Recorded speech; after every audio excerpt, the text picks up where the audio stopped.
So in this video, I'm going to talk about on-page SEO. What is on-page SEO, what is important, and why we are using on-page SEO.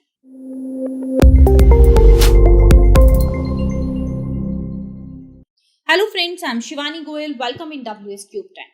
So let's start with the basic definition of on-page SEO. What it is and why we called it on-page SEO. So on-page SEO, which is also known as on-site SEO. So it is the practice of optimizing web pages content for search engine and users. This can involve optimizing both the content and the HTML source code of the pages on your site. So this is basically what your on-page SEO is.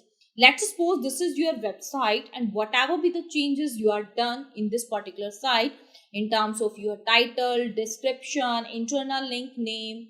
So all these changes comes under your on-page SEO here. Okay.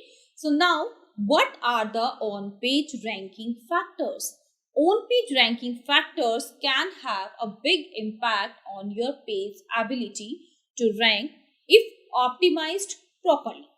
The biggest on-page factors that affect search engine ranking are your title tag, your meta description, alt text, your duplicate content, robots.txt file, your robots meta directories, your schema.org markups, your HTTP status code.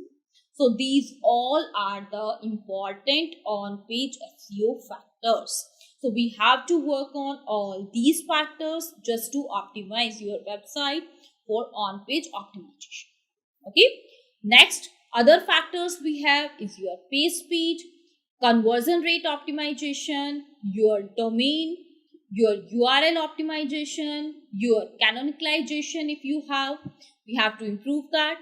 Redirects, core web vitals, your performance matrices, that is your opportunities and diagnostics. So these all are the important matrices which you have to focus on. Just to rank your content in 2022, you also need to optimize your content for page loading speed, click-through rate, in terms of user experience, in terms of bounce rate and the dwell time. Bounce rate, when the people visit on your site without clicking anywhere, if the user simply just get back, this is your bounce rate. And whatever be the time user spent on your particular site without clicking anywhere, that particular time is known as dwell time here. User search intent, what type of information they are seeking, like their search intent is informational, or if they are doing transactional, navigational, whatever be the search intent your users have. So you have to need to optimize your content for all these factors. Okay. So this is all about your on-page SEO. This is a basic video on your on-page SEO, and in my upcoming videos, I will discuss more about on-page factors. So thank you so much for watching this video.